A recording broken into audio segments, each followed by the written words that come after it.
Hello students, I welcome you to one of the most important and interesting topics of atomic structure called as spectrum.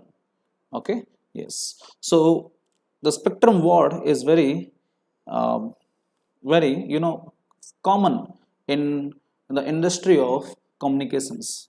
Why? As we can see, just like we use our mobile phones, we use nowadays we use the 4G, right? 4G network, and before that we had 3G, before that we had 2G. Even there are some places where the 2G network is still running on. So whatever we are using, first of all we need to understand the network or the network or the waves which are using, which are actually non-ionizing waves, are present in the atmosphere, isn't it? So because they are present in the atmosphere, simultaneously you can run a 3G mobile phone or 4G mobile phone or 2G mobile phone. How is it possible? Because in our atmosphere some amount of place is allotted for 2G, some amount of place is allotted for 3G, and similarly for 4G. According to how they are allotted, according to their wavelengths and frequency. Just like you can see the towers, isn't it? So in the towers what happens is actually we have so many transistors and so many emitters. Okay, transmitters, exactly called as transmitters. Transmitters are a type of emitters which emit certain kinds of frequencies, waves of frequency, certain frequencies and wavelength, and according to that we are able to get some network. As it is said that if you are very near to a tower, that means what, you have a good healthy network, isn't it? So just like we are having, or we have divided the whole communication whole network into different types of 2G, 3G and 4G waves. Similarly, the whole electromagnetic radiation is also divided in certain type, as a certain type based on frequency and its wavelength. So that arrangement of different types of these electromagnetic waves is actually referred as a spectrum. Okay, so as we can see here that we have arrangement obtained by arranging various types of electromagnetic waves in orders of their frequency. Increasing frequency है ना, frequency increase होते जाना चाहिए, and decreasing wavelength is called as electromagnetic spectrum. So ये electromagnetic spectrum आपके लिए नया नहीं है, already you have discussed in the previous videos, but still you can see here that we have radio waves है ना, we have MW. What is MW? Do you remember what is MW? Yes or no? MW is nothing but our microwaves, isn't it? Similarly, we have IR. IR means infrared. Then we have visible rays, we have ultraviolet rays, we have X rays, we have gamma rays and cosmic rays and so on. So because we are arranging these waves of electromagnetic waves in a certain order, just like with increasing frequency, high frequency, new means frequency है ना, and decreasing wavelength है ना, wavelength धीरे धीरे कम होते जा रहा है, फ्रीक्वेंसी धीरे धीरे बढ़ते जा रहा है. In some books sometimes it is written in opposite way, but don't worry ना, just like in NCERT it is written in opposite way, but the thing is same, they are in order. That is what is matters, so यहाँ पे जो matter करता है जो कि ये order में है, चलो ठीक है, अच्छा है. सो अगर ऑर्डर में नहीं है then there is a problem. Okay, so जब you arrange this all these things in a special kind of arrangement, whether increasing or decreasing of frequency and wavelength, that kind of arrangement is actually called as spectrum. Okay, चलो आगे चलते हैं.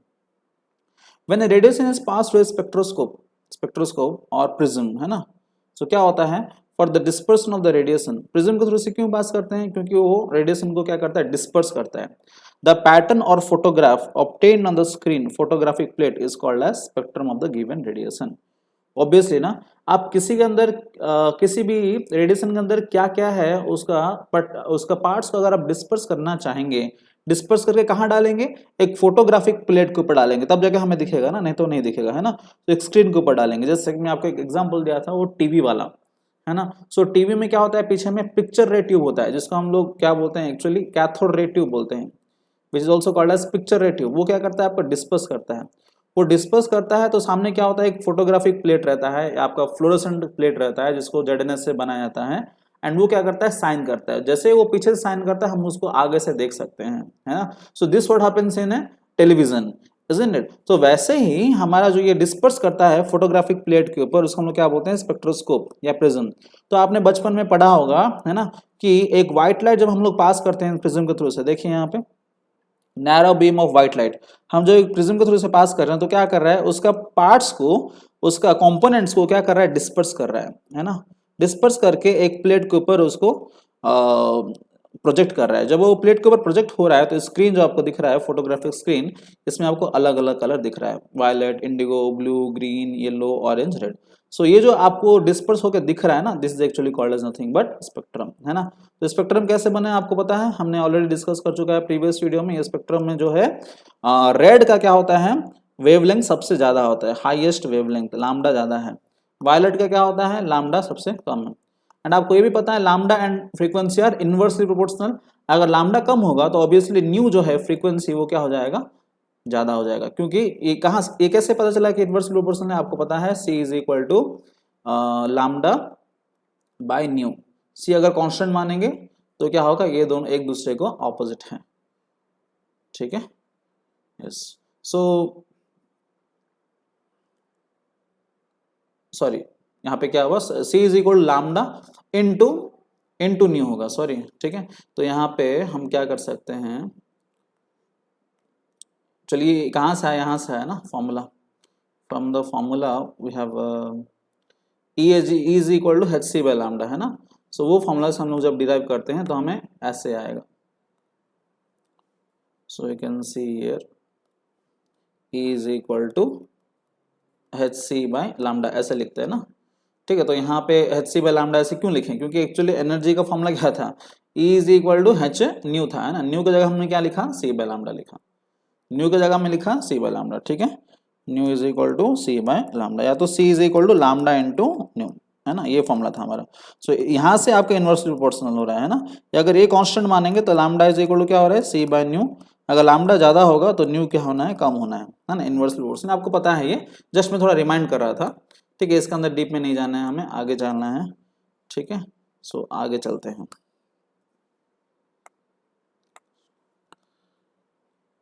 ठीक है। सो ये जो आपको स्क्रीन दिख रहा है इसी को हम लोग क्या बोलते हैं गाइस, स्पेक्ट्रम बोलते हैं, ठीक है। सो ये क्या है, विबग्योर का स्क्रीन है, ठीक है।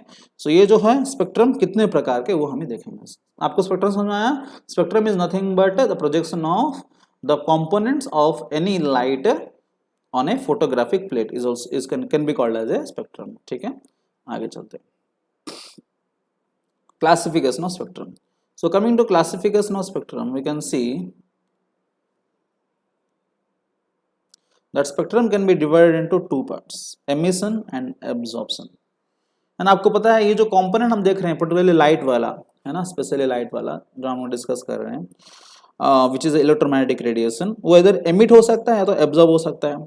आप किसी भी सब्सटेंस के थ्रू से आप अगर पास करेंगे लाइट को तो क्या हो सकता है, पहले क्या होगा, वो एनर्जी एब्जॉर्ब होगा। लाइट इज हैविंग एनर्जी, कैसे, because it is travelling in the form of wave, है ना, वेव के रूप में ट्रैवल करता है। इसका क्या होता है, फ्रीक्वेंसी न्यू होता है। एनर्जी निकालने के लिए आप क्या करेंगे, energy is equal to H nu करेंगे, वो उसका एनर्जी मिल जाएगा, वो एनर्जी जाके इसके ऊपर स्ट्राइक करेगा तो क्या हो जाएगा, यहाँ पे एब्जॉर्ब होगा। जब वो एब्जॉर्ब होगा तो वहां पे क्या होगा, जो लाइट आपने डाला था इसमें से कुछ अमाउंट ऑफ एब्जॉर्ब हो जाएगा, बाकी लाइट तो बाहर चली जाएगा।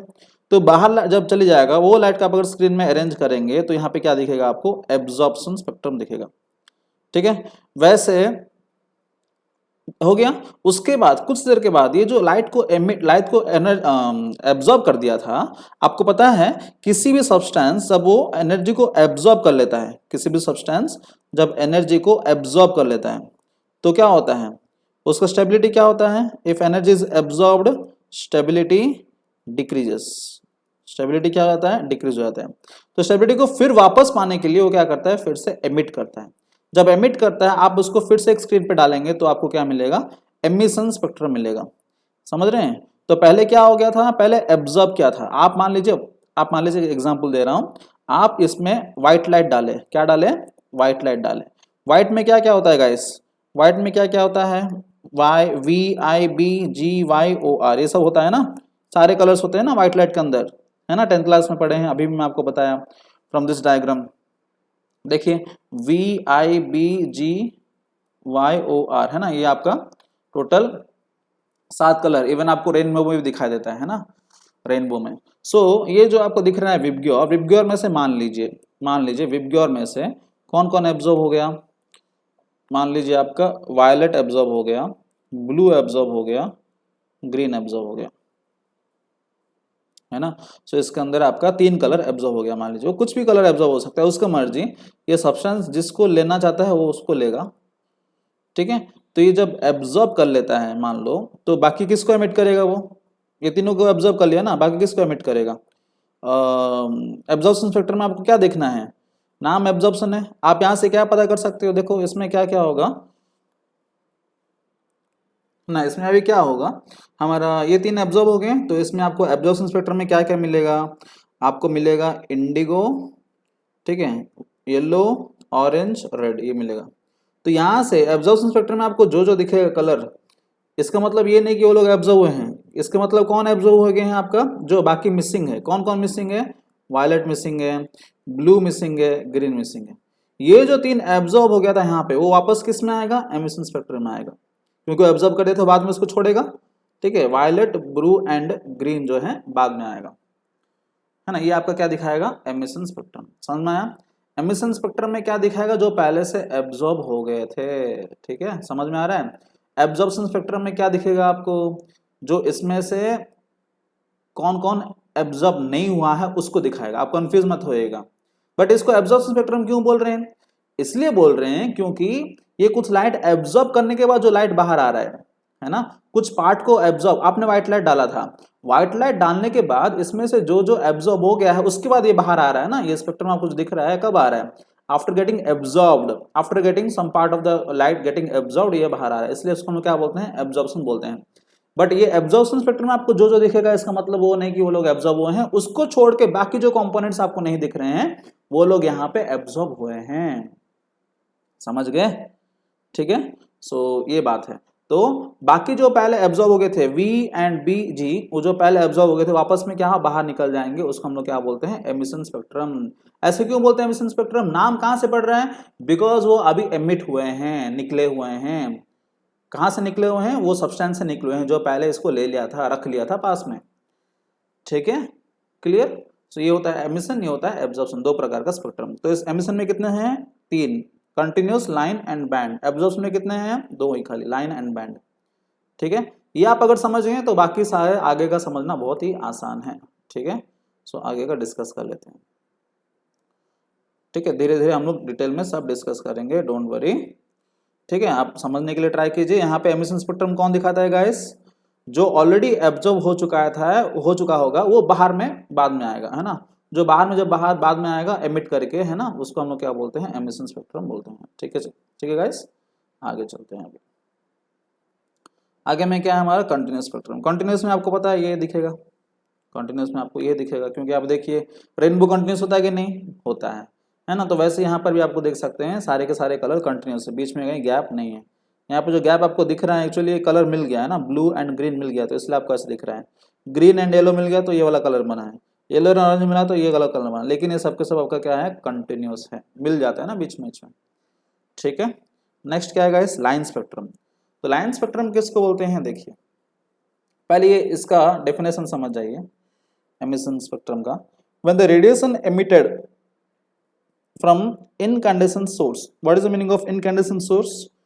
एग्जाम्पल फ्रॉम द कैंडल, है ना, मोमबत्ती से निकला, या सन से निकला, या ट्यूबलाइट से निकला, या बर्नर से, लैब में जो होता है बर्नर वहीं से निकला, या बल्ब से निकला, और by passing through electric discharge through a gas at low pressure. जो कैथोड ट्यूब में नहीं करते थे, वैसे इलेक्ट्रिक डिस्चार्ज था ना वहां पर, लो प्रेशर भी था, वैक्यूम था, और by heating some substance at high temperature. ये सब चीज करने पर जो भी यहाँ से रेडिएशन निकल रहा है उसको हम लोग क्या बोलते हैं? इनकैंडेसेंट सोर्स, याद रखिए, ठीक है। Is pass directly through a prism and then received on the screen, है ना। प्रिज्म के थ्रू से पास करके अगर स्क्रीन के ऊपर रिसीव करेंगे, the obtained spectrum is called as emission spectrum, ठीक है। चलो डिटेल में देखते हैं। एमिशन स्पेक्ट्रम ये कंटिन्यूस हो गया, किसको डाले थे? व्हाइट लाइट को डाले थे। व्हाइट लाइट को डालने पर ये सब ऐसे बन रहा है, ठीक है। Next emission line spectrum. So what is emission line spectrum? आपको जस्ट बताया, समझाया है ना। देखिए आप जब ये इनकैंडेसेंट सोर्स को यूज करके एटॉमिक गैस के थ्रू से पास किए, ये हमारा सब्सटेंस है, मैं आपको बताया था ना, सब्सटेंस है हमारा एग्जाम्पल में, सब्सटेंस के थ्रू से पास किए, इसमें से क्या हो रहा है? ये स्लिट सिस्टम है। स्लिट सिस्टम इसलिए होता है क्योंकि आपका वो एग्जैक्टली वो प्रोजेक्ट हो, आगे पीछे ना होके आप रेज को यहाँ पे नहीं डाल सकते हो, गजब लगेगा, है ना। एग्जैक्टली आप क्या करना है, सबको फोकस करवाना है एक ही जगह पे। सो एक ही जगह में फोकस करवाने के लिए स्लिट सिस्टम रखा जाता है। तो यहाँ पे क्या हुआ, सब्सटेंस मान लीजिए इनकैंडेसेंट सोर्स से व्हाइट लाइट आ रहा है, मान लीजिए व्हाइट लाइट में कंपोनेंट्स क्या क्या होते हैं, V I B G Y O R, ठीक है। ये हमारा क्या है, मान लो व्हाइट लाइट का कंपोनेंट्स हैं, एटॉमिक गैस के थ्रू से पास हुआ। अगर इसमें से मान लीजिए हमारा वायलेट, ग्रीन एंड रेड, ये तीन क्या हो गए हैं, एब्जॉर्ब हो गए हैं, क्या हो गए हैं, एब्जॉर्ब हो गए हैं, ठीक है। तो जो लोग एब्जॉर्ब होते हैं उसी को हम लोग अगर क्या करेंगे, एमिशन बोल रहा है ना, देखिए इसका नाम क्या है, एमिशन। एमिशन मतलब क्या है, जो पहले रख लिया था उसको फिर वापस में जब छोड़ेगा उसको हम लोग क्या बोलते हैं, एमिशन बोलते हैं, ठीक है। तो इसमें मान लो ये सब्सटेंस ने रख लिया था, किसको रख लिया था, तीन चीज को, वायलेट को, ग्रीन को एंड रेड को रख लिया था। जिनको रख लिया था उसी को हम लोग अगर फिर छोड़ेंगे तो वही चीज बाहर आएगा। तो यहाँ पे कौन कौन आएगा, यहाँ पे चार दिखा रहा है ना रेस, तो और एक कलर ले लेते हैं, येलो ले लेते हैं, ठीक है। So violet, green, yellow and red, ये चार एब्जॉर्ब हो गया, क्या हो गए ये सब, ये चार एब्जॉर्ब हो गए हैं, एब्जॉर्ब्ड कलर्स, ठीक है। जो कलर एब्जॉर्ब हुए हैं वही फिर वापस निकलेगा ना एमिट करने के टाइम में। सो क्या होगा, वायलेट, ग्रीन, ठीक है, और येलो एंड ये रेड, ये चार लाइन है ना, ये चार लाइन अगर देख लिए तो ये क्या होगा, आपको क्या मिलेगा, लाइन स्पेक्ट्रम मिलेगा। इसको लाइन स्पेक्ट्रम क्यों बोलते हैं, ये आपका वायलेट है, ये आपका ग्रीन है, ये आपका येलो है और ये आपका रेड है। देखिए बीच में कलर आपको गैप दिख रहा है ना, गैप है ये आपका गैप है, ये आपका गैप है, ये आपका फिर गैप है। सो लाइन गैप, देखिए आपको लाइन दिख रहा है, फिर गैप, लाइन दिख रहा है, फिर गैप, लाइन दिख रहा है, गैप, फिर लाइन दिख रहा है, गैप। सो ये जो आपको दिख रहा है लाइन एंड गैप, इसलिए इसको हम लोग क्या बोलते हैं, लाइन स्पेक्ट्रम। इसमें कौन आता है, जो ऑलरेडी एब्जॉर्ब हो चुका है, ठीक है। आगे चलते हैं। No two elements will have identical line spectrum since no two elements have identical energy level, है ना। तो यहाँ पे क्या बोल रहा है, किसी भी दो एलिमेंट का, यहाँ पे एटॉमिक गैस जो रखा गया है, किसी भी दो अलग अलग एलिमेंट या दो अलग अलग सब्सटेंस का सेम प्रकार का लाइन स्पेक्ट्रम नहीं होते हैं। क्यों नहीं होते हैं, क्योंकि अंदर का कॉम्पोजिशन अलग होता है ना। सब्सटेंसेस का जो आप जो भी सब्सटेंसेस लेते हो, है ना, सबका अंदर का कॉम्पोजिशन सेम नहीं होता है। जब अंदर का कॉम्पोजिशन सेम नहीं होता है तो क्या होता है गाइस, उसका जो लाइन स्पेक्ट्रम क्रिएट होगा, सबके सब लाइन स्पेक्ट्रम अलग होगा, सब्सटेंसेस का लाइन स्पेक्ट्रम अलग अलग, लाइन 1, लाइन 2, इस प्रकार का इसका अलग होगा, लाइन 3। तो यहाँ पे लाइन स्पेक्ट्रम जो अलग बन रहा है, तो इसलिए सब्सटेंसेस का ये जो एमिशन स्पेक्ट्रम बनता है ना, इसको हम लोग क्या बोलते हैं, फिंगरप्रिंट्स बोलते हैं। जैसे आदमियों का अलग अलग फिंगरप्रिंट्स होते हैं which is used to recognise और identify the persons, similarly the line spectrums of the substances are used to identify the substances, ठीक है। फिंगरप्रिंट्स बोलते हैं ऑफ द ह्यूमन बींग्स, जैसे था उनका भी ऐसे। Since line spectrum is obtained by the emission of energy through the atoms of the element, therefore the line spectrum is called as atomic spectrum, है ना। Through the atoms of the element, atoms of the element से निकल रहा है, element का सबसे छोटा part कौन है गाइस, एटम्स है। तो जो एलिमेंट का जो भी निकलेगा ऑब्वियसली कहाँ से निकलेगा, एटम से निकलेगा, इसलिए इसको हम लोग क्या बोलते हैं, एटॉमिक स्पेक्ट्रम भी बोलते हैं। समझ गए, जो जो लाइट आपका एब्जॉर्ब हुआ था वही को उसी को बाहर लाना है, ठीक है, उसी को हम लोग बोलते हैं एमिशन स्पेक्ट्रम, ठीक है। Then emission band spectrum, line spectrum and band spectrum में एक ही डिफरेंस है, देखिए वहां पे एटॉमिक गैस था, यहाँ पे आपने क्या लिया, मॉलिक्यूलर गैस लिया। एंड जब मॉलिक्यूलर गैस लेते हैं तो आपको क्या मिलेगा, बैंड दिखेगा, आपको बैंड दिख रहा है ना, मोटा मोटा बैंड। यहाँ पे खाली लाइंस बन रहे थे, है ना, पतला पतला लाइंस बन रहे थे, बट यहाँ पे क्या बन रहा था, बैंड बन रहा था। एक्चुअली ये भी ना आपको ऐसा नहीं दिखेगा डायग्राम, पूरा लाइन्स दिखेंगे आपको, ऐसा लाइन दिखेगा, है ना, ऐसा लाइन गैप ऐसे दिखेगा, ये सब गैप है आपका, ये सब गैप है, खाली लाइन्स दिखेंगे, समझ रहे हो ना। सो लाइन्स जो है ना उसी को लाइन स्पेक्ट्रम बोलते हैं। यहाँ पे देखो पूरा बैंड बन रहा है ना, ये आपका स्पेस है, ये कलर्ड बैंड है, कलर्ड बैंड फिर डार्क फिर कलर्ड बैंड, है ना। तो बैंड स्पेक्ट्रम कब आता है, जब आप मॉलिक्यूल लेते हो, ठीक है। Since band spectrum are caused by molecules, therefore band spectrum are also called as molecular spectrum. तो हमने दो प्रकार का स्पेक्ट्रम पढ़ा यहाँ पे एमिशन में, एक है लाइन और एक है बैंड। लाइन किससे बन रहा है, एटम से बन रहा है, बैंड किससे बन रहा है, मॉलिक्यूल से बन रहा है, दोनों में वही डिफरेंस है और कुछ नहीं। ठीक है, आगे चलते हैं। एब्जॉर्प्शन स्पेक्ट्रम, तो ये एब्जॉर्प्शन में क्या होता है गाइस, मैं आपको बताया था। एब्जॉर्प्शन में क्या होता है, देखिए एब्जॉर्प्शन स्पेक्ट्रम मतलब ये नहीं कि जो एब्जॉर्ब किया था उसी का ये आएगा, है ना। फिर से मैं समझाने के लिए ट्राई कर रहा हूँ जो हमने पहले डिस्कस किया था। विबग्योर में मान लीजिए आपका कौन कौन एब्जॉर्ब हो गया, विबग्योर में मान लीजिए आपका इंडिगो, येलो, रेड, ये तीनों एब्जॉर्ब हो गया, indigo, yellow, red, these are absorbed. ठीक है, तो एब्जॉर्प्शन स्पेक्ट्रम का मतलब क्या है, ठीक है, इसका मतलब ये है कि एब्जॉर्प्शन होने के बाद जो स्पेक्ट्रम लिया गया है। एब्जॉर्प्शन स्पेक्ट्रम का मतलब क्या है, एब्जॉर्प्शन होने के बाद, एब्जॉर्प्शन हो गया है, ये तीन एब्जॉर्ब हो गया है, तो बचा क्या क्या, वायलेट बचा, ब्लू बचा, ग्रीन बचा, ऑरेंज बचा। वही लोग यहाँ पर आएंगे, अभी कौन कौन आएंगे जो बच गए थे, वायलेट, ब्लू, ग्रीन, ऑरेंज। तो यहां से आपको क्या पता चल रहा है एब्जॉर्प्शन स्पेक्ट्रम में से, इसका मतलब आप थोड़ा सा समझने के लिए ट्राई कीजिए। Absorption spectrum plus emission spectrum मिलाएंगे ना, तो दोनों मिलाएंगे तो आपको क्या मिलेगा, होल स्पेक्ट्रम मिलेगा। समझ में आ रहा है क्या बोल रहा हूँ। अभी देखिए ये 7 कलर में से ये 4 क्या हो गए थे, ये 3 क्या हो गए थे, एब्जॉर्ब हो गए थे। बाकी कौन बचे थे, जो लोग बचे थे वो बाहर आ जाएंगे ना, अभी वो लोग एब्जॉर्ब हो गए तो बाकी जो बचा बाहर आ जाएंगे, violet, blue, green and orange बाहर आ गए। सो ये आपका क्या है, सबके सब मिलके क्या बनेंगे, आपका एब्जॉर्प्शन स्पेक्ट्रम बनेंगे। अगेन मैं आपको बता रहा हूँ एब्जॉर्प्शन स्पेक्ट्रम क्यों बोलते हैं, बिकॉज ये एब्जॉर्ब होने के बाद बाहर आया है, कुछ कलर्स एब्जॉर्ब होने के बाद बाकी जो कलर्स बच गए हैं वो बाहर आए हैं, इसलिए एब्जॉर्प्शन स्पेक्ट्रम बोलते हैं।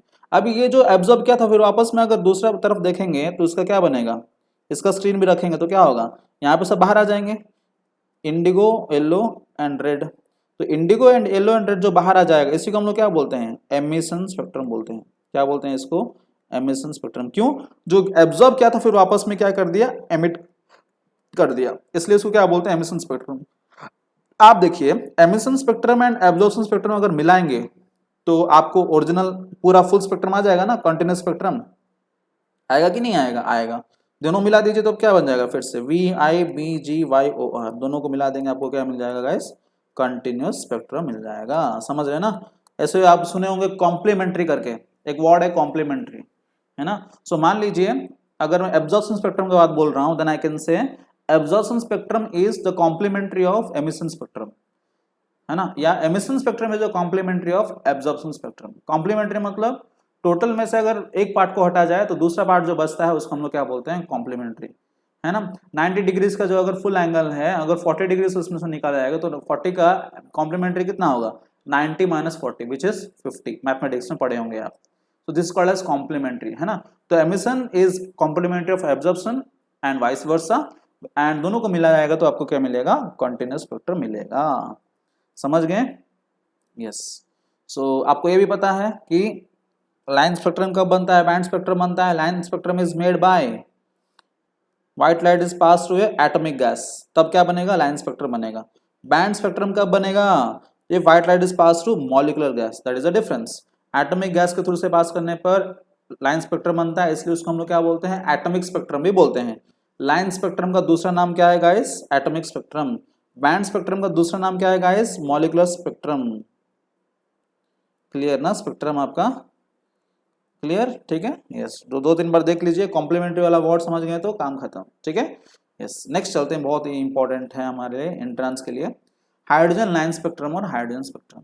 तो ये हाइड्रोजन लाइन स्पेक्ट्रम या हाइड्रोजन स्पेक्ट्रम एक्चुअली ये कौन बनाए थे, बोर ने बनाए थे। आपको पता है कि नील्स बोर ने जो बोर मॉडल बताया था, बोर थ्योरी, उसमें एक इलेक्ट्रॉन अपना ऑर्बिट से घूमने के लिए और भी दूसरा ऑर्बिट जा सकता है अगर उसके पास एनर्जी है। जैसे मैं आपको बताया था, ये आपका ऑर्बिट से देख सकते हैं यहाँ पर KLMNOP Q सब आपका क्या है, ऑर्बिट्स का नेम है। नंबर अगर क्या जाएगा तो n is equal to 1, n is equal to 2 first orbit, second orbit, n is equal to 3 third orbit, n is equal to 4 fourth orbit, n is equal to 5 fifth orbit, n is equal to 6 sixth orbit, n is equal to 7 seventh orbit, है ना। वैसे आपका यहाँ पे क्या मिल रहा है आपको, orbit numbers and these are the names KLMNOPQ, समझ गए। सो यहाँ पे हम लोग इसके बारे में क्यों डिस्कस कर रहे हैं आपको बता रहा हूँ, क्योंकि हमारा नेल्स बोर ने बताया कि भाई एक इलेक्ट्रॉन जो था पहला ऑर्बिट में, अगर उसको एनर्जी मिल जाएगा वो चले जाएगा ऊपर में। आपको ये भी पता है कि जब आप न्यूक्लियस से दूर जाते रहेंगे तो आपका एनर्जी बढ़ते जाएगा। क्या होता जाएगा? एनर्जी बढ़ते जाएगा, है ना। ये डिस्कस किया था, हमने डिस्कस किया था, है ना।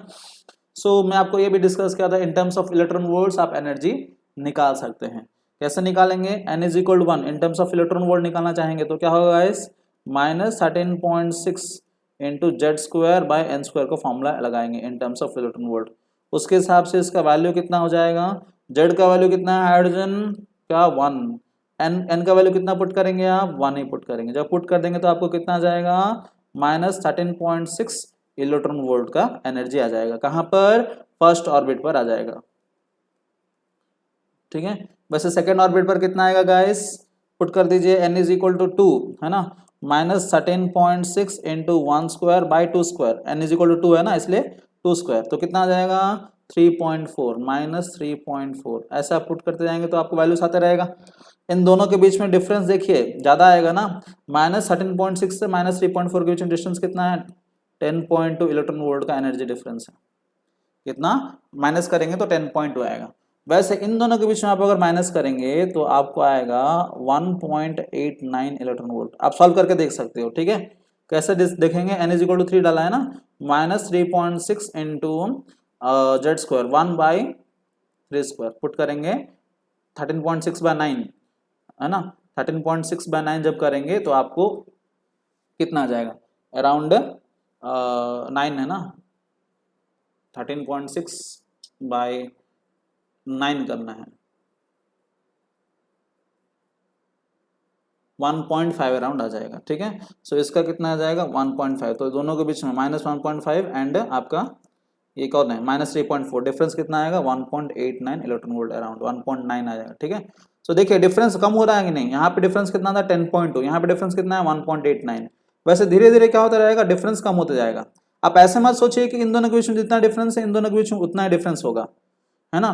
तो ये जो आपको दिख रहा है ऑर्बिट, ऑर्बिट का दूसरा नाम क्या है according to Bohr? Energy level. इसका जितना एनर्जी है इसका जितना एनर्जी, इन दोनों के बीच में डिफरेंस जो 10.2 है, ये नहीं है कि सेकंड एंड थर्ड ऑर्बिट के बीच में एनर्जी डिफरेंस उतना ही आएगा। सेकंड एंड थर्ड के बीच में डिफरेंस कितना है? 1.89 का डिफरेंस है। वैसे m एंड n के बीच में डिफरेंस कितना आएगा? आप सॉल्व करेंगे तो आपको और कम हो जाएगा। कितना आ जाएगा? 0.66 इलेक्ट्रॉन वोल्ट। वैसे इन दोनों के बीच में डिफरेंस कितना आएगा? 0.31 इलेक्ट्रॉन वोल्ट। ऐसे करके कम होते जाएगा। इसलिए आप देख सकते हो लाइन जो है दो दूर में था वो पास होते जा रहा है, पास होते जा रहा है, पास होते जा रहा है, और पास होते जा रहा है, और पास होते जा रहा है। समझ गए? ये अरेंजमेंट है। ये किसका अरेंजमेंट है गाइस? ये किसका अरेंजमेंट है? ऑर्बिट्स का अरेंजमेंट है। समझ गए? तो ये सब रफ जो है मैं इसको हटा दे रहा हूँ यहाँ पे, ठीक है। ये जो अरेंजमेंट है ये आपका किसका है? ऑर्बिट का। एंड यहाँ पे दिखाना चाहता है कि धीरे धीरे आपका एनर्जी डिफरेंस कम होते जा रहा है, ठीक है। सो ये हम लोग क्यों डिस्कस कर रहे हैं? क्योंकि यहाँ पे भी एक स्पेक्ट्रम बन सकता है हमारा। स्पेक्ट्रम क्यों बन सकता है? आपको पता है spectrum is of two types, absorption and emission. यहाँ पे क्या हो रहा है गाइस? आप देखिए, ध्यान से देखिएगा, ठीक है। यहाँ पे क्या हो रहा है? आप जब देखेंगे एक इलेक्ट्रॉन हाइड्रोजन का देखेंगे, हाइड्रोजन का इलेक्ट्रॉन कहाँ पे रहता है? उसका घर कौन सा है? एक ही इलेक्ट्रॉन होता है ना, उसका घर कहाँ होता है गाइस? फर्स्ट ऑर्बिट पे होता है। कहाँ पे होता है? फर्स्ट ऑर्बिट पे होता है। तो जब ये फर्स्ट ऑर्बिट पे होता है तो आपको जब पता है कि फर्स्ट ऑर्बिट पर है तो वो क्या करता है? अगर उसको एनर्जी मिल जाए वो कहीं पर भी जा सकता है। मान लीजिए बहुत एनर्जी मिल गया, वो पहुंच गया कहाँ तक? 7th ऑर्बिट तक पहुंच गया। तो जब पहुंच गया आपको पता है बहुत खुश हो गया, भाई बहुत एनर्जी मिल गया, चलो घूम के आते हैं करके चला गया। लेकिन प्रॉब्लम क्या है? वंस वहां पे चला गया उसका एनर्जी बढ़ने की वजह से स्टेबिलिटी क्या हो जाएगा? कम हो जाएगा। हमेशा आपको याद रखना है कि स्टेबिलिटी, मैं आपको प्रीवियस वीडियोस में भी आपको बताया था कि stability and energy are inversely proportional. जब ऊपर चला गया, चलो भाई बहुत ऊपर गया, अच्छा लग रहा है, अपना घर को छोड़ के आया, लेकिन अनफॉर्चुनेटली उसका एनर्जी बढ़ने की वजह से स्टेबिलिटी कम हो रहा है। फिर स्टेबिलिटी को पाने के लिए फिर वापस आ जाएगा। देखिए इसलिए एरो का डायरेक्शन कैसा है? एरो का डायरेक्शन ऊपर से नीचे की तरफ है, दिख रहा है आपको? एरो का डायरेक्शन ऊपर से नीचे की तरफ है। तो जब ऊपर से नीचे आएगा तो कहीं पर भी हो, 7 पर हो या 6 पर हो, जहां पर वो गया था घूमने, फिर अगर वापस आ जाएगा तो यहाँ पे क्या होगा, एक स्पेक्ट्रम क्रिएट होगा। किस प्रकार का स्पेक्ट्रम क्रिएट होगा यहाँ पे, जब वो ऊपर से नीचे आ रहा है वहां पे एनर्जी रिलीज कर रहा है। क्या कर रहा है गाइस, एनर्जी इज रिलीज्ड। किसका एनर्जी ज्यादा है, 7 का एनर्जी ज्यादा है कि 1 का एनर्जी ज्यादा है, 7 का एनर्जी ज्यादा है, क्योंकि आप देखिए ऊपर जाते जाते क्या हो रहा है गाइस, एनर्जी लेवल बढ़ते जा रहा है ना। सो 7 का एनर्जी ज्यादा है, 1 का एनर्जी कम है, इसलिए जब एनर्जी छोड़ रहा है इसको हम लोग क्या बोलते हैं, एनर्जी इज एमिटेड। जब एनर्जी इज एमिटेड है ना, एनर्जी जब एमिट हो रहा है तो ऑब्वियसली वहां पे स्पेक्ट्रम जो क्रिएट होगा उसको हम लोग क्या बोलते हैं, एमिशन स्पेक्ट्रम। ठीक है, ये जो एमिशन स्पेक्ट्रम बनेगा देखिए, and this was found by whom, a scientist named as Lyman. Lyman ने बताए थे कि इलेक्ट्रॉन कहीं पर भी हो, अगर वो फर्स्ट ऑर्बिट से निकला हुआ है एंड वापस अगर फर्स्ट ऑर्बिट तक पहुंच गया है, उसको हम लोग क्या बोलते हैं, लाइमैन सीरीज, क्योंकि लाइमैन ने पता किए। ठीक है, कहीं पर भी हो, वास्ट पे हो, 7 पे हो, 6 पे हो, 5 पर हो, 4 पर हो, 3 पर हो या 2 पर हो। ठीक है, 1 पर होने पर तो टेंशन नहीं है ना। वैसे अगर एक इलेक्ट्रॉन का पहले से उसका घर अगर एल एनर्जी लेवल पर है, एनर्जी लेवल उसका घर आपको तो नहीं पता है ना, जनरली वो एल पर भी हो सकता है पहले से, ठीक है, या एम पर भी हो सकता है, जहीं पर भी हो, अगर वो मान लीजिए ऊपर से आ रहा है नीचे तक, एल पर तक आ रहा है, तो उसको हम लोग क्या बोलेंगे, बामर सीरीज बोलेंगे।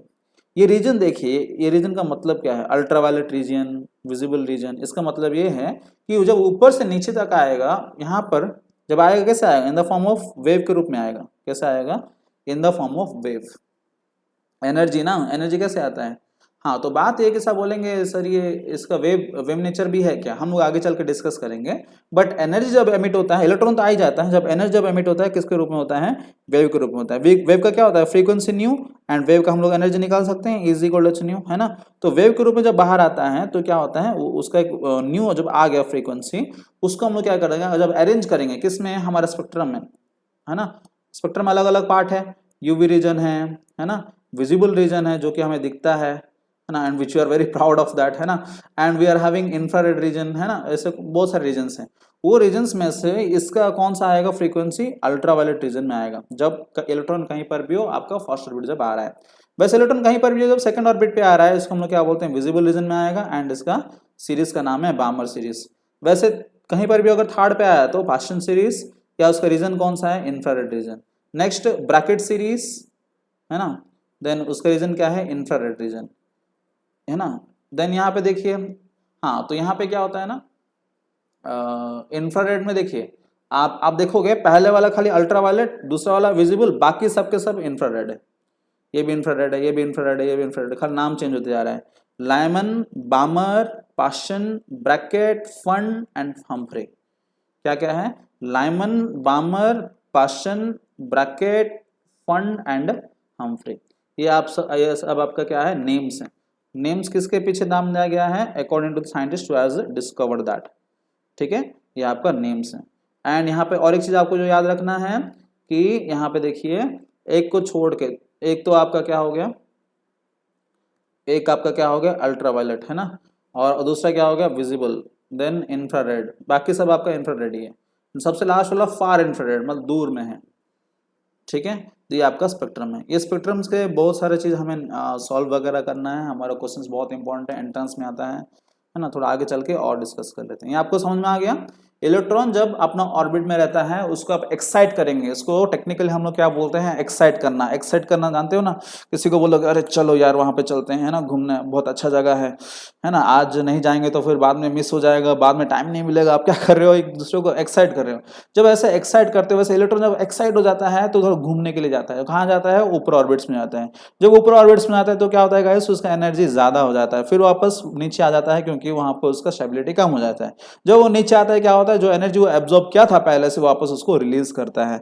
जब रिलीज करता है, जो energy in the form of waves निकलते हैं, एंड वो एनर्जी जो वेव्स के रूप में निकलते हैं उसका हमेशा कुछ फ्रीक्वेंसी या वेवलेंथ रहता है। एंड ये जो फ्रीक्वेंसी या वेवलेंथ आप अगर उसको अरेंज करेंगे तो आपका स्पेक्ट्रम में अलग अलग रीजन ले लेता है, starting from ultraviolet, visible, infrared, है ना, ये सब। सो उसके हिसाब से उनका नाम भी दिया गया है, based on the scientist are discovered that, and their names are Lyman, Balmer, Paschen, Brackett, Pfund and Humphrey. Bracket में स्पेलिंग जो है यहाँ पे थोड़ा सा मिस्टेक है, टी और एक टी ऐड होगा, ब्रैकेट। एंड फंड, फंड में पी साइलेंट है, पी एफ यू एंड में पी साइलेंट है, ठीक है। एंड लास्ट वाला आपका हम्फ्री। ठीक है, ये आपका डिफरेंट डिफरेंट सीरीज। सीरीज क्यों बोलते हैं? क्योंकि कलेक्टिव लाइन है यहाँ पे, सिंगल लाइन नहीं है यहाँ पे। क्या है आपका? कलेक्टिव लाइन है, 1 2 3 4 5 ऐसे बहुत सारे लाइन है ना। और एक इंपॉर्टेंट चीज, इसमें कभी कभी आपको पूछता है कि कौन सा फर्स्ट लाइन है, कौन सा सेकंड लाइन है, कौन सा थर्ड लाइन है ना। तो फर्स्ट लाइन कौन होता है गाइस, आपको हमेशा याद रखना है गाइस। देखिए इसमें आपको चुनना है first line, second line, third line, ये सब चुनना है आपको, ठीक है। तो ये ध्यान दीजिए पे। आपको क्वेश्चन डायरेक्ट नहीं पूछेगा, अगर इलेक्ट्रॉन 7 से आ रहा है, 5 पे आ रहा है, ऐसा नहीं बोलेगा, नाम से पूछेगा, ठीक है। You need to be very careful, okay.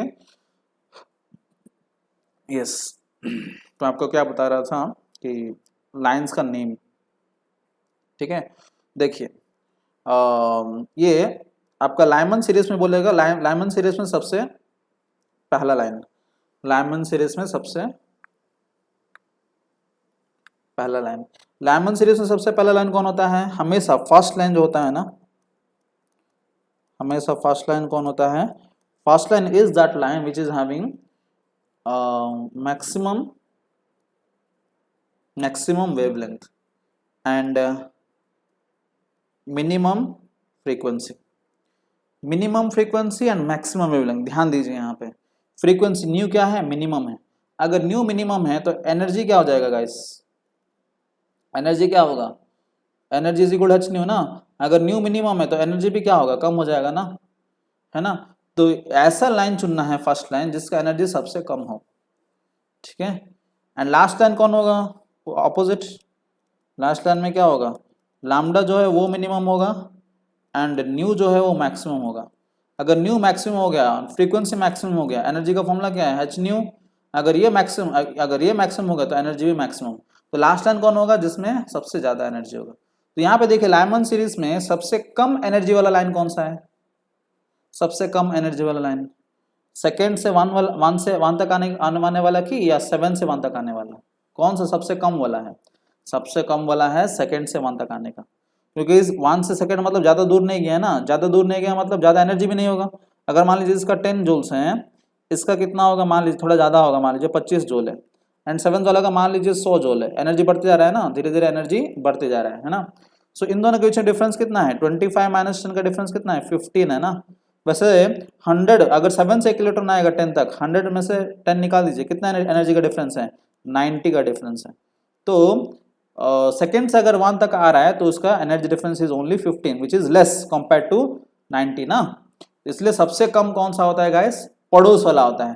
तो जब पड़ोस वाला से अगर वहां तक आ रहा है उसको हम लोग क्या बोलते हैं? फर्स्ट लाइन बोलते हैं, याद रखिए, क्योंकि इसका क्या है? फ्रीक्वेंसी सबसे कम है, एनर्जी भी सबसे कम है। अगर एनर्जी कम है तो वेवलेंथ क्या होगा? सबसे ज्यादा होगा। फर्स्ट लाइन आपका क्या है? सेकंड से 1। लास्ट लाइन कौन सा है लाइमन सीरीज का? लास्ट लाइन कौन सा है? लास्ट लाइन यहाँ पे जो दिख रहा है आपको 7 से 1। एक्चुअली ऐसे कितने एनर्जी लेवल्स होते हैं? ऐसे बहुत सारे होते हैं। टिल कहाँ तक होते हैं गाइस? Till infinity. कहाँ तक होते हैं? इंफिनिटी, है ना। तो मैं आपको बताया था कि एटम का जो बॉर्डर है हम लोग बता नहीं सकते हैं कहाँ तक है, लेकिन इंफिनिटी तक होगा, है ना। तो लास्ट लाइन कहाँ से कहाँ तक होता है? इंफिनिटी से 1 तक होता है। That is your last line. ये डायग्राम के हिसाब से मैं बोल सकता हूँ कि 7 इज द लास्ट लाइन, है ना। 7 से 1 जो आता है that is the last line, but actually last line कौन सा है? इंफिनिटी से 1 होता है, ठीक है गाइस। यस, और एक बात ये है कि फर्स्ट लाइन को हम लोग क्या नाम दे सकते हैं? Alpha line. कौन सा नाम? Alpha line. सेकंड लाइन को हम लोग क्या नाम दे सकते हैं? Beta line. थर्ड लाइन को हम लोग क्या नाम दे सकते हैं? Gamma line. Alpha beta gamma ऐसे, ठीक है, क्लियर। वैसे बामर सीरीज का फर्स्ट लाइन कौन सा है? 3 से 2 तक आने वाला, that is your first line, ठीक है। लास्ट लाइन कौन सा है? इंफिनिटी से 2 तक आने वाला। सेकंड लाइन कौन सा है? सेकंड लाइन है 4 से 2 तक आने वाला, ये सेकंड लाइन, ये आपका अल्फा लाइन। सेकंड लाइन का नाम क्या होता है guys? Beta line. Alpha beta gamma ऐसे बोलते हैं ना। तीन ही लाइन का नाम दिया गया है, alpha beta and gamma. Clear guys? Clear. First line, second line, third line. First line कौन होता है? जिसका एनर्जी सबसे कम। एनर्जी कम किसका होता है? पड़ोस वाला से जब आता है, पास में से है ना आता है, ठीक है गाइस, ओके। और एक बात है यहाँ पे जो क्वेश्चन में जनरली पूछा जाता है, रफ क्लियर कर देता हूँ यहाँ पे। क्वेश्चन पूछता है कि कितने नंबर ऑफ लाइंस जनरली बोलते हैं अगर सीधा नहीं आता है तो? अगर सीधा मतलब कोई पूछेगा 7 से 1 तक कोई आ रहा है है ना। कभी कभी जब मान लीजिए आप बहुत दूर गए हैं तो जाने के लिए आपको कभी कभी डायरेक्ट फ्लाइट मिल जाता है, या तो आपको एक थ्रू, है ना, थ्रू ए सिटी जाना है वाया, है ना, तो आपको थोड़ा एक जगह जाना है, वहाँ पे कुछ थोड़ा रेस्ट लेना पड़ता है। जैसे कि एग्जांपल यूएस, है ना, यूएस जाने के लिए आपको भुवनेश्वर से डायरेक्ट फ्लाइट नहीं मिलता है ना, हमारे पास वो उतना फैसिलिटी नहीं है। भुवनेश्वर एक इंटरनेशनल एयरपोर्ट है, still we don't get a direct flight, so we need to go till new Delhi और बॉम्बे, है ना, सो वहाँ से आपको यूएस जाने के लिए फ्लाइट मिल जाएगा। तो क्या करते हैं, आप यहाँ से लेते हैं, यहाँ से जाते हैं आपको वहाँ तक, देन आप वहाँ पे वेट करते हैं, then you go for the connecting flight, है ना। तो वहाँ पे थोड़ा बीच में रेस्ट मिलता है। वैसे यहाँ पर भी अगर इलेक्ट्रॉन चाहता है कि मैं सीधा एक साथ 7 से 1 तक नहीं जाना चाहता हूँ, घूम घूम के जाना चाहता हूँ, रुक रुक के जाना चाहता हूँ, है ना, तो क्वेश्चन पूछा जाता है कि टोटल नंबर ऑफ लाइन्स कितने बनेंगे ऐसा केसेस में। ठीक है, so total number of lines निकालना बहुत ही आसान है, इसके लिए एक छोटा सा फॉर्मूला वगैरह है ना, आप देख सकते हैं इन दिस टेबल। देखिए सबसे पहला देखिए Lyman series discovered by Lyman, regions आपको पता है यूवी रीजन में आता है उसका स्पेक्ट्रम, है ना, लोकेट करेंगे तो फ्रीक्वेंसी एंड वेवलेंथ के हिसाब से। एंड N2 ये जो आपको दिख रहा है N2 से N1, इसका मतलब क्या है, इसका मतलब ये है N2 मतलब कहाँ पर है, N1 मतलब कहाँ तक आ रहा है ना। N1 आपको पता है कहाँ तक आ रहा है, फर्स्ट तक आ रहा है, इसलिए इसका नाम लाइमन पड़ा है ना। N2 कहीं पर भी हो सकता है, 2 पे हो सकता है, 3 पे हो सकता है, 4 पर हो सकता है, डॉट डॉट डॉट कहाँ तक जाएगा वो, इन्फिनिटी तक जाएगा, है ना। एंड नंबर ऑफ लाइन्स कितने बनेंगे इसका, यहाँ पे देखिए लिखा है N2-1, क्योंकि 1 तक आ रहा है हम लोग डायरेक्ट बोल सकते हैं कि N2-1। N2 क्या है गाइस, कौन सा ऑर्बिट पर है, -1 करोगे तो नंबर ऑफ लाइन्स मिल जाएगा। एग्जाम्पल ठीक है, मान लीजिए एक इलेक्ट्रॉन कहाँ पर है, थर्ड ऑर्बिट पर है, कहाँ पर है, थर्ड ऑर्बिट पे। थर्ड ऑर्बिट से कहाँ तक आना चाहता है, फर्स्ट ऑर्बिट तक आना चाहता है, तो थर्ड ऑर्बिट या थर्ड सेल से फर्स्ट ऑर्बिट तक, फर्स्ट सेल से आना चाहता है, तक आना चाहता है। ये थर्ड वाला है, ये सेकंड वाला है, 1 वाला है। थर्ड से डायरेक्ट 1 तक आ सकता है ना, जैसे 2 से 1 आ सकता है, 3 से 1 से भी 1 तक भी आ सकता है। था 2 से 1 का हम लोग क्या नाम देते हैं, अल्फा। 3 से 1 का क्या नाम देते हैं, बीटा, यही नाम देते हैं ना गाइस। यस, सो 3 से 1 तक आने के लिए सीधा आ सकता है, तो अगर सीधा आ गया तो एक ही लाइन बन रहा है, बट वो रुक रुक के अगर आना चाहता है तो टोटल कितने लाइन्स बनेंगे, 3 से 2, 2 से 1, कितने लाइन्स बने, 1 2। अगर रुक रुक के आना चाहते तो कितने लाइन्स बन रहे हैं, 2 लाइन बन रहा है ना। इसका फॉर्मूला मैच कर रहा है कि नहीं, इसका फॉर्मूला क्या है गाइस, N2-1। N2 मतलब कहाँ पर था, कहाँ पर था वो, थर्ड पर था, तो थर्ड 3-1 कितने लाइन्स बन रहे हैं, 2 लाइन्स बन रहे हैं ना। समझ में आया, 2 लाइन्स कैसे बन रहे हैं, 3 से 2, 2 से 1। अगर सीधा नहीं आना चाहते, अगर रुक रुक के आना चाहता है तो इतना लाइन्स बनेंगे, कितने लाइन्स बनेंगे, 3 से 2 एक लाइन, 2 से 1 और एक लाइन, टोटल कितने लाइन है, 1 2 लाइन। समझ गए, इसलिए डायरेक्ट फॉर्मूला क्या है गाइस, नंबर ऑफ लाइन्स का N2-1। क्या फॉर्मूला है, N2-1, total number of lines calculate करने के लिए। ठीक है, तो मान लीजिए एक क्वेश्चन करते हैं, ठीक है, छोटा सा इजी वाला क्वेश्चन। अगर आपको क्वेश्चन पे पूछा है इफ अ हाइड्रोजन स्पेक्ट्रम, एक example,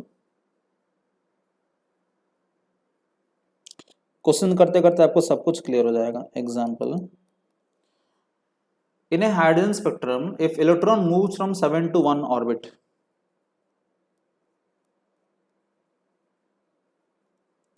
in a hydrogen spectrum, अब देख रहे थे ना वो डायग्राम, उसी को हाइड्रोजन स्पेक्ट्रम बोलते हैं ना। Electron moves from 7 to 1 orbit, first orbit, ठीक है, 7th to फर्स्ट ऑर्बिट, ठीक है, by transition in multi steps, by transition in multi steps. आलस है ना, आलस है इसलिए धीरे धीरे जाना चाहता है, slow slow slow. Then find out the total number of lines in the spectrum, then find out the total number of lines in the spectrum। Okay, कहाँ से कहाँ तक आ रहा है, 7 से 1 तक आ रहा है ना, बहुत दूर से आ रहा है, कहाँ से कहाँ तक, 7 से 1। तो आपको पता है लाइमन सीरीज में कितना बनेंगे, 7 से 1 तक आ रहा है ना, तो लाइमन सीरीज आंसर 7 पर है, 1 तक जाएगा। बीच में बहुत सारे हैं ना, 6 5 4 3 2 है ना। एनर्जी गैप में नहीं दे रहा हूँ, समझने के लिए ट्राई कीजिए, फिर आप कंफ्यूज हो जाएंगे। चलो मैं अच्छा से डायग्राम बना देता हूँ, है ना। 7 से 1 तक जा रहा है, तो 7 से 1 मतलब 7 ऊपर है, 1 मान लीजिए नीचे है। 1 एंड 2 के बीच में थोड़ा ज़्यादा डिफरेंस होगा, 2 एंड 3 के बीच में थोड़ा डिफरेंस कम होगा। 1 2 3 7 थोड़ा दूर हो गया है ना, सो 3 एंड 4 के बीच में और थोड़ा कम डिफरेंस, 4 एंड 5 के बीच में और थोड़ा कम डिफरेंस, 5 एंड 6 के बीच में और थोड़ा कम डिफरेंस, 6 एंड 7 के बीच में और थोड़ा कम डिफरेंस। वैसे और कम होते जाएगा धीरे धीरे, है ना। अल्टीमेटली कहाँ तक पहुँचेगा कि इन्फिनिटी लेवल तक चलेगा। तो 7 पर है इलेक्ट्रॉन, 7 से 1 तक आना चाहता है ना। बट क्वेश्चन में क्या दिया है, transition electron moves from 7th to first orbit by transition multi steps. सीधा नहीं आ रहा है, अगर सीधा आ जाता तो हमारा क्या होता, 7 से 1 एक ही लाइन बनता, है ना। तो सीधा नहीं आ रहा है, तो 7 से 1 जब आना चाहेगा तो बहुत सारे लाइन्स बनेंगे, है ना। वो 7 से 6 तक आ सकता है, सॉरी 7 ऊपर वाला था, है ना। 7 से 6 तक आ सकता है, फिर 6 से 5, 5 से 4, 4 से 3 या 2 से 1, 3 से 2, 2 से 1, है ना। अगर डायरेक्टली 7 से 1 तक आना चाहेगा, अगर डायरेक्टली, बहुत इंटरेस्टिंग क्वेश्चन है, ठीक है। अगर डायरेक्टली 7 से 1 तक आना चाहेगा तो ऐसे आ जाएगा। अगर डायरेक्ट नहीं आएगा, वहीं से ब्रेक करके आना चाहेगा, 7 से 6 तक आएगा, है ना। 6 से 5 तक आएगा, 5 से 4 तक आएगा, 4 से 3, 3 से 2 एंड 2 से 1, है ना। ऐसे हो सकता है। देन वैसे 6 से जब 1 तक आना चाहेगा, और एक बात देखिए, ये मैं ऐसे भी कर सकता हूँ ना, 7 से 1 तक आने के लिए, 7 से 1 तक आने के लिए मैं ऐसे भी कर सकता हूँ। देखिए 7 से 6, है ना, फिर 6 से 1 कर सकता भी नहीं। देन मैं ऐसे भी कर सकता हूँ, 7 से 5, देन 5 से 1। ये पॉसिबल है कि नहीं, this are all possible ways. Then ऐसे भी कर सकता हूँ मैं, 7 से 3, 3 से 1, है ना। ऐसे कर सकता ना, तो बहुत सारे पॉसिबल वेज आएंगे। इसका मतलब ये क्या है कि 7 से 1 जब आ रहा है तो सारे के सारे सीरीज वो कंप्लीट कर लेगा। कौन कौन सा सीरीज कंप्लीट कर लेगा, लाइमन, बामर, पास्टन सब कंप्लीट कर लेगा, ब्रैकेट, फंड, हम्फ्री तक कंप्लीट कर लेगा ना। तो ये सारे टोटल नंबर ऑफ लाइंस को कैलकुलेट करना इतना आसान नहीं है। तो हम लोग यहाँ पे कौन सा फॉर्मूला अप्लाई करेंगे, ये क्या है ना, एक कंटिन्यूस नंबर ऑफ लाइंस है ना। एक कंटिन्यूस नंबर ऑफ लाइंस को समझने के लिए हम लोग डायरेक्टली एक फॉर्मूला अप्लाई कर सकते हैं, इन सीरीज जो है सबके सब। तो क्या हो जाएगा यहाँ पे formula, total number of lines के लिए, इसमें सबके सब आएंगे। आप बोलेंगे सर ये डायरेक्ट हम लोग ऐसे कर सकते हैं ना, सारे खाली लाइमन सीरीज ले लेंगे क्योंकि 7 से 1 आ रहा है। हाँ 7 से 1 आ रहा है, हम मानते हैं लाइमन सीरीज ले सकते हैं, लेकिन बीच में क्या है, ये सब ट्रांजिशंस भी हैं। तो ये सब जो ट्रांजिशंस हैं, ये सारे के सारे ट्रांजिशंस क्या हैं, 3 से 1 तक आना, 4 से 1 तक आना, 5 से 1 तक आना, सबके सब क्या है, ट्रांजिशन सीरीज। लाइमन हो सकता है, बामर हो सकता है, पास्टन हो सकता है। इसलिए हम क्या करना है, सारे सीरीज को जोड़ना है, लाइमन सीरीज प्लस बामर सीरीज, है ना, प्लस पास्टन सीरीज, है ना, ब्रैकेट सीरीज, ये सबको जोड़ना है। ठीक है, ये सब जोड़ेंगे तो क्या होगा, टोटल नंबर ऑफ लाइंस हमें मिलेगा। ठीक है, तो एक चीज बताइए मुझे, लाइमन सीरीज का टोटल नंबर ऑफ लाइंस कितने बनेंगे। लाइमन सीरीज का फॉर्मूला क्या है, लाइमन सीरीज का फॉर्मूला है n2-1। इलेक्ट्रॉन कहाँ पर है, 7 पर है, तो 7 से 1 तक आने का कितने पॉसिबिलिटीज हैं, उसका 6 पॉसिबिलिटीज है।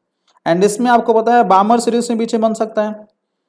बामर सीरीज कैसे बनेगा, 2 तक आना, 7 से 2 तक आना, 5 से 2 तक आना, 6 से 2 तक आना, 4 से 2 का आना, 2 तक आना, 3 से 2 तक आना, एंड 2 तक आना, फिर 2 के बाद 1 तक आना, 2 से 1 तक आना, ये भी पॉसिबिलिटी है ना। तो यहाँ पे हम लोग क्या होगा, n2 माइनस इसका फॉर्मूला क्या है, 2, है ना। हमारा टेबल के हिसाब से इसका फॉर्मूला देखिए, बामर सीरीज का n2-2, तो इसको भी हम लोग ऐड कर सकते हैं यहाँ पर। तो कितना हो जाएगा गाइस, n2 का, n2 कितना है, आपका 7 है ना, वहाँ से 2 तक आना, तो कितना पॉसिबिलिटी है, 5। ऐसे सबके सब रहेंगे इसमें। पास्टन में क्या होगा, n2-3, इसमें क्या होगा 7-3 विच इज 4, वैसे ब्रैकेट है नेक्स्ट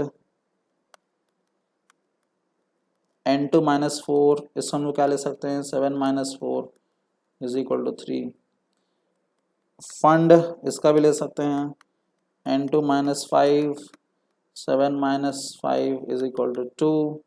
वैसे फंड हो गया। देन लास्ट वाला क्या है आपका हम्फ्री। क्या लेंगे इसका n2 minus 6 7 minus 6 is equal to 1। So total count करेंगे तो आपको कितना आएगा 21 लाइन्स बनेंगे। कितने लाइन्स बनेंगे 21 लाइन्स पॉसिबल है। ब्रेक कर करके जब आएगा जर्नी तो 21 लाइन्स पॉसिबल है। समझ गए? ठीक है। सो ये 21 लाइन्स, ये 21 लाइन्स को हम लोग ये सब इतना लिखने के लिए सर टाइम तो लग जाएगा, हमारे पास कम टाइम है, तो इसलिए हम लोग को कौन सा फॉर्मूला अप्लाई कर सकते हैं डायरेक्टली फॉर्मूला है, शॉर्टकट है। शॉर्टकट ये है कि आप क्या करोगे n2 minus n1 into mathematically हम लोग क्या कर सकते हैं n2 minus n1 plus 1 whole divided by 2। n2 यहाँ पे क्या है n2 यहाँ पे 7 है जहाँ से आ रहा है, n1 यहाँ पे क्या है 1 है। तो बाय पुटिंग दिस वैल्यूज यहाँ पे अगर पुट कर देंगे तो क्या हो जाएगा 7 minus 1 into 7 minus 1 plus 1 by 2, plus 1 minus 1 cancel, 6 into 7 by 2, 6 into 7 by 2 which is 21 हो गया ना। तो हमारा शॉर्टकट ये है, डायरेक्ट फॉर्मूला पुट कर सकते हैं आप। समझ गए? क्लियर?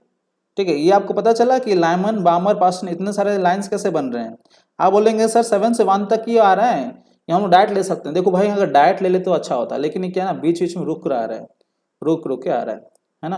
बिकॉज वो रुक रुक के आ रहा है, इसके अंदर सारे के सारे सीरीज आ गए हैं, सबके सब आएंगे देखे है ना। तो सबके सब जब आएंगे तो सारे सीरीज को आपको जोड़ना ही पड़ेगा। क्या करना पड़ेगा? जोड़ना ही पड़ेगा। ये फॉर्मूला आप याद रखिए, ठीक है। क्लियर? ये आपका हो गया एक न्यूमेरिकल, ठीक है। सो इसमें कभी कभी क्वेश्चन पूछेगा कौन कौन सा यूवी रीजन का कितने लाइंस बने, क्वेश्चन पूछेगा कभी कभी। Number of lines in UV region बताइए। यूवी रीजन मतलब कौन है? यूवी रीजन में कौन आता है? यूवी रीजन में आपका लाइमन सीरीज आता है। लाइमन सीरीज में कितने लाइंस हैं 6। Number of lines in visible region पूछेगा कभी कभी। विजिबल रीजन में कौन आता है? बामर सीरीज आता है। बामर सीरीज के लाइंस कितने हैं 5। इसका आंसर 5 है, इसका आंसर 6 है, ऐसा निकालना होता है। समझ गए?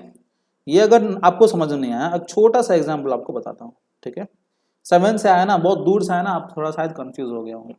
चलो थोड़ा पास में से ले लेते हैं, मैं आपको वही बता रहा था ना, पास में से ले लेते हैं। कहाँ से कहाँ तक लेके जाएंगे? 3 से 1 तक लेके जाएंगे, ठीक है।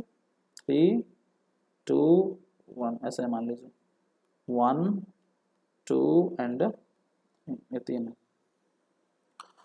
आपको total number of lines calculate करना है। तो टोटल नंबर ऑफ लाइन्स में आप क्या करोगे 3 से 1 तक सीधा लेके आ सकते हो।